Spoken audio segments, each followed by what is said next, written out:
Mwamuzi wa soka raia wa Somalia Omar Abdulkadir Artan amerejea leo asubuhi Mogadishu na kupokelewa kwa shangwe na mamia ya watu baada ya kunyimwa ruhusa ya kuingia nchini Marekani.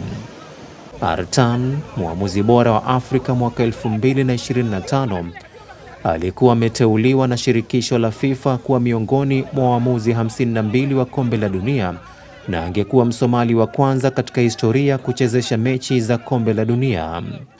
Alikuwa na visa halali ya kazi, lakini alipotua katika uwanja wa ndege wa Miami akitokea Istanbul, Uturuki, alichukuliwa kwa ukaguzi wa ziada na baadaye kuzuiwa kuingia nchini humo.